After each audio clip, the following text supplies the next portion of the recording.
What? A 20-minute Catan video? Yes. Some of you have asked for me to slow down the pace of some of my Catan videos, so here it is. I still cut the gameplay time in half from about 42 minutes down to just under 21 minutes. And the reason being is there's a lot of fluff. There's a lot of time waiting for other players to make their move, take their turn, build stuff if they can, trade, what have you. I think part of that you can chalk it up to the internet connection and the online servers, but sometimes maybe people are really thinking things through, or maybe they're just not paying attention and they're playing with their DS, or they got something else occupying them while they're playing Catan. Sometimes I listen to a podcast while I play Catan in the background, but I'm always on it when it's my turn because I'm very excited to make moves and progress myself in terms of victory points in this game. I always want to win in Catan. It's my bread and butter. I love this game. So anyways, we started off with our first starting settlement on the 8 brick 3 wood because we get that 3-for-1 port. We are playing the Harbormaster scenario, and in this scenario, in this challenge rather, because I guess it's kind of a challenge, I lost Harbormaster partway through the game because I was the first one to claim it. And Harbormaster is when you get 3 ports or more, or 3 strengthen ports, because for example, I could have my starting settlement on that 3-for-1 port, so that's worth 1 Harbormaster strength, if you will. And then on the brick port, I could have a city, which is worth 2 strength, so 2 + 1 = 3, instead of building 1 settlement on a port and then another settlement and then a 3rd settlement on a different port. So you could grow your Harbormaster strength by upgrading those settlements on those ports into cities. And here it's pretty early on. I roll my 7 and I'm gonna build my road. I'm gonna choose to get on that 6 wood. I'm already on a 6 ore, a 6 rock, a 6 stone, a 6 coal, whatever you guys call it. But I wanted to get on a 6 wood so that later in the game, I can really get those resources going off some good rolls and take on more ports and build up my stuff. Because Harbormaster, you play to 11 victory points if you didn't know that. So that 1 extra victory point really changes up your strategy. At least it does for me. Because I got to plan ahead just that little bit extra. I'm not just playing to 10. That 1 extra victory point is going to come into play, because you can't just do the Orthodox challenge of building 5 settlements, taking longest road, getting largest army, and buying a development card to draw a victory point and be on your way. You pretty much have to have cities in this game, because it's a little bit of a longer drawn out thing to that extra 11th victory point. So actually, kind of against what I usually do, I buy some development cards early on. And the main reason for that is because my second starting settlement was on that 6 ore, 4 wheat, 11 sheep. So when I placed it down, I immediately got the 3 resources I needed to buy development cards. So I went ahead and did that, as I get a text from a certain Tenacious. And funnily enough, you're going to see that some weird numbers were rolled a lot in this game. 11s and 12s, actually. I didn't cut that footage out. A 12 was rolled at least 5 times, if I'm not mistaken. And I was just like kind of taken aback by it. And I was really close to that 12 wheat, but it took me till later on in the game to be built on it, as yellow gives me a trade for that wood I desperately needed. Or was it brick? But anyways, we're on that 6 wood now, as yellow gets road building. And yellow, I didn't know where they were going to put the road building, but they chose to build up towards the desert to get the 4 wood, 11 wood. But wisely, they built down to that wheat port because they're on a 9 wheat. I thought they were going to go for a wheat port and then dip over to the other side for that ore port on the 10 ore. That would have been my move, but I guess because of the resources they were currently bringing in, they were only on 11 wood, and they probably wanted a little more wood because they're not on brick at all. But I mean, if you're really trying to get those type of resources, just get more of what you already have, plus the ports that hugely benefit you. Like a wheat port, and you're built on wheat, and any expansion of Catan is just amazing, frankly, in my opinion, as I build a road down towards the brick port. And unfortunately, 8s, although they did get rolled a lot in this game, the robber somehow stuck around on my 8 a lot, on that 8 brick. So so purple had the 8 sheep, so they were rolling in sheep, but because they kind of saw me as a power player or whatever in this game, they were shutting down that 8 brick hard, and I was, this game would have been over way sooner if they hadn't done it, so that was very wise of them. They almost snuck a win out from underneath me from one of the other players, but I did eventually take the W. So I build my city on the 6 or 4 wheat, 11 sheep. Not so worried about sheep coming in. I mean, I will get a few more development cards soon here, but I wanted to get the ore and wheat going so I could upgrade my settlements to cities to get me set in for the long haul, to get my resource production doubled up, if you will. And I'm looking at what other people on the board are doing here. So we're going for Harbormaster. I think everyone knows it. Purple, for some reason, did not build on a port, or not really close to a port either. I mean, they're 2 away from that 3-for-1 port off the 8 sheep, but that's about it. So based on their starting placements, they probably were like, either didn't know we were playing Harbormaster, or they were like, I don't care, I'm going to try to win without it, which is unorthodox. I'd be interested in trying that challenge if I haven't already. I'll have to dig back into the archives. But here, I get 7 wood. Okay, notice that off that 3, that added 2 more to my 5 wood, so I'm up to 7. And purple takes longest road. That will be changing hands later in the game, just watch. And I have a sheep, 2 ore. So I have 10 cards, and what do I roll? A juicy 7. Just when I did not need that 7 to come in. It's always my luck.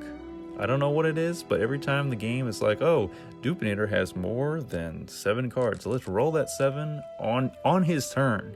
Just when he thinks he has a chance to escape and make a really hot play, like build on that brick port, which I was trying to do. It's like, nope, not happening. So instead I have to burn a lot of the wood, trade the last 3 wood for a wheat, get a development card. So I've played one night, and I have another night ready to go, ready on deck. And I notice that purple is going to play a knight right here, I believe, if memory serves correct. Yep. So I was like, I've already played a knight. I have another in reserve. They probably know that, but they're playing knights anyway, so they're probably still think there's hope for getting largest army. So that was kind of divergent from my plans. I just wanted to get my Harbormaster and be set with that. But I was like, you know what? Let me fight for this largest army, because purple already has longest road. And although I don't think they're going to be a strong player, later in the game, because they didn't really build near any ports, and they can really only get to that 1 3-for-1 port. I mean, they could try to fight me coming down to this 3-for-1 port off the 11. And if they tried to get to it earlier, I probably wouldn't have made it around to there, because that's where I eventually claim victory, is on that 3-for-1 port off the 11 sheep. But I was like, I need to get largest army, and there's a 12 right there.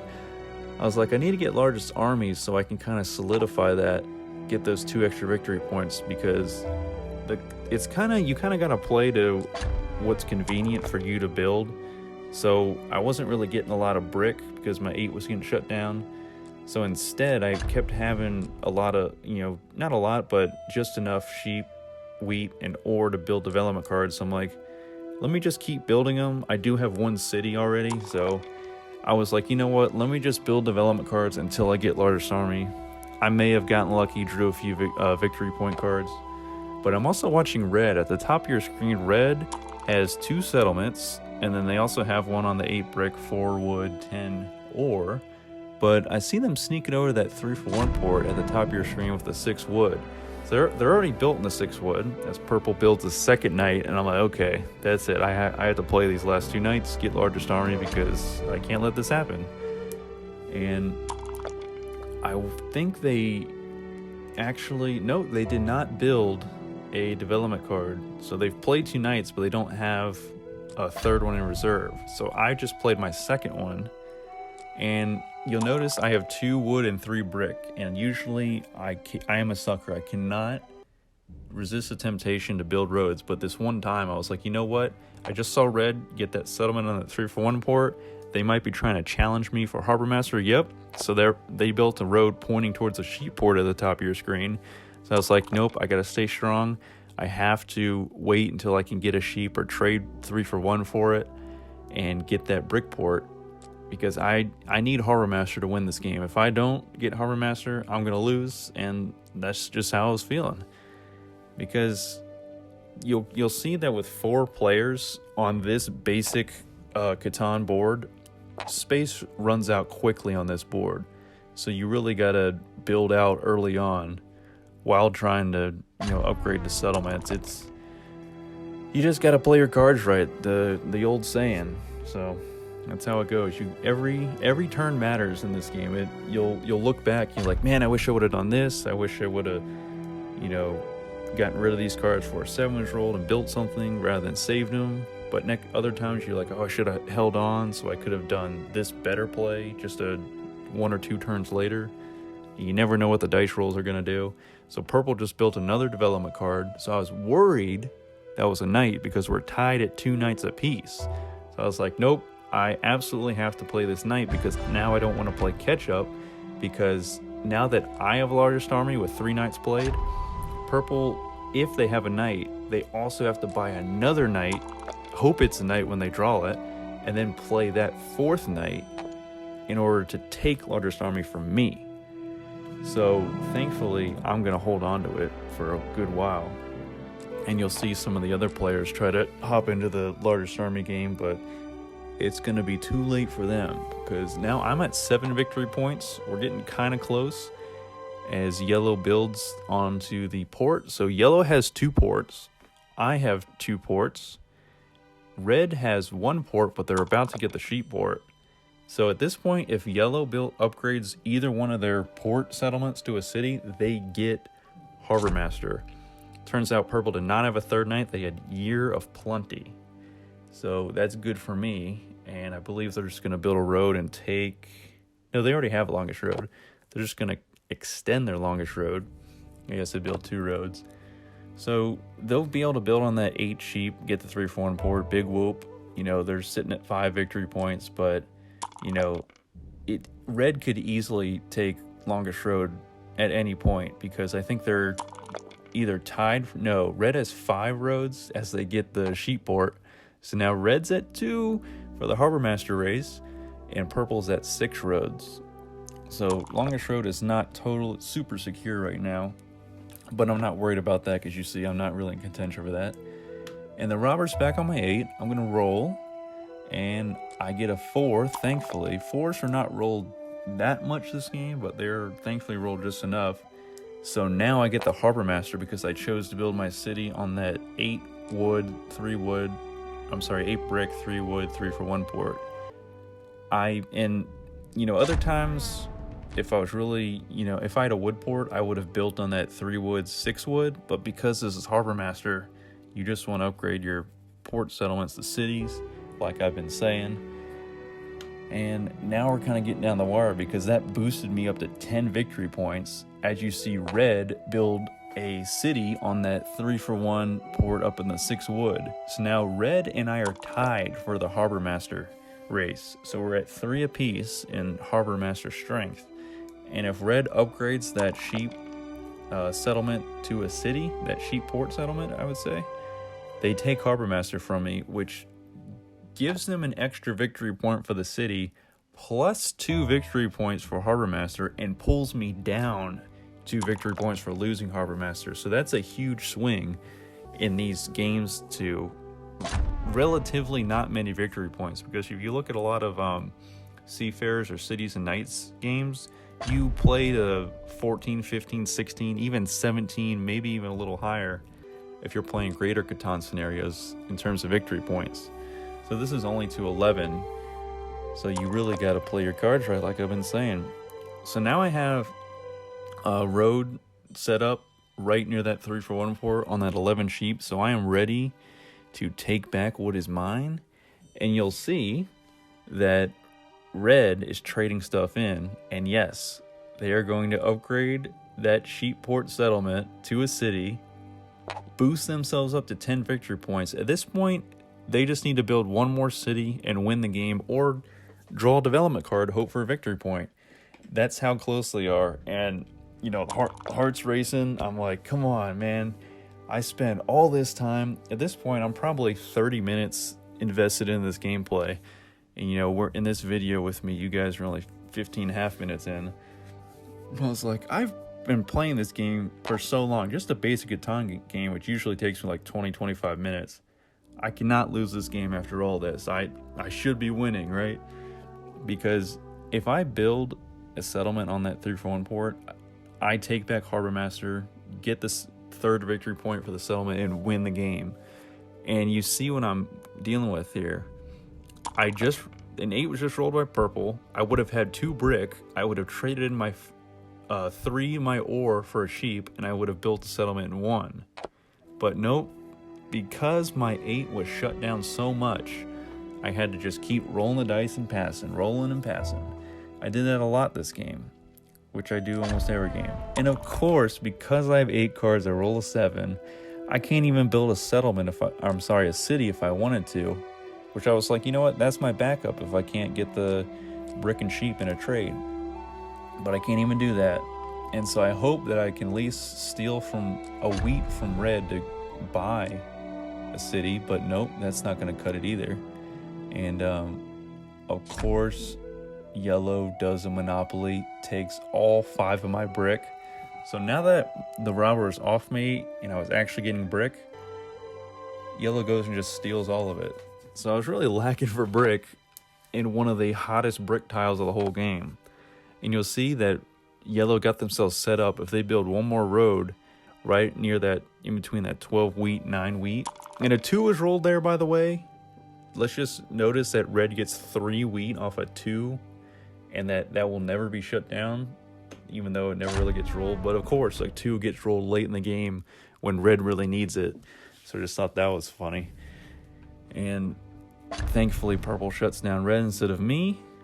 And I'm back where I am. I have 3 ore, 1 brick. I'm sorry, 3 ore, 1 wheat. I stole a brick from red earlier, but then it got taken away in the monopoly. Let's not talk about that. But this time, I'm going to roll another 7. But instead of stealing a brick, I'm going to steal not a sheep, not a wood, not an ore, but a wheat from red. Because he had 3 of those wheat from the 2 dice roll. And I will build my city there. So now we are back to being tied in a Harbormaster race. It's now 4-4. And that's rare you're going to see that. Usually when someone takes Harbormaster, they usually keep it for the entirety of the game, and they usually end up winning. If you took Harbormaster and someone else beat you in this version of Catan, that would just be sad. That would be really, really sad. As yellow takes longest road, and now yellow and red are tied. They're 1 victory point away from winning the game. Purple, thankfully, was not having any of it. Built 1 more road, secured their longest road for just a little while longer. Because late in the game, you got to steal longest road. You got to help the other players out. Even if you're not going to win, you got to be a friend. So thank you, Purple, for doing that. And I had to pass the dice because I just didn't have the cards I needed for my final settlement. And that's all it comes down to. As an 11 gets rolled, 4 sheep off an 11. Usually I don't like 11s because I don't build on them and they still get rolled. But thankfully, this one time, the game came through for me and I was wise. Yellow put the robber in the desert, which I was confused about as yellow plays their 3rd night. And me and purple have also played 3 nights. So now I'm getting worried that largest army is going to be stolen from me as yellow upgrades their wheat settlement port to a city. And yellow is, I'm like, you know what, it's too late in the game for yellow to catch up. They could, if they took Harbormaster, of course they would win, but I don't think that's going to happen. As purple rolls a 5, and of course I'm not built on a 5, but here it is, guys. We're coming down the wire. It all comes down to this dice roll. I believe that I would have had to win, and it's on a 12. I win on a 12. How absurd is that? Out of all the dice rolls you could ask for, I thought it was going to be a 4, something more normal, but of course it's some crazy 12. And I think that if I would not have placed down the settlement, taken back Harbormaster, gotten Harbormaster strength to 5, that red would have had the cards to go on and build one more victory point, win the game. Maybe yellow was getting set up to almost win right behind red. But I think it came down to me or red. And that's the story of this one. Harbormaster, play your cards right, play your turns right, and always take Harbormaster as soon as you can. Thanks for watching. We'll see you in the next installment. Take care.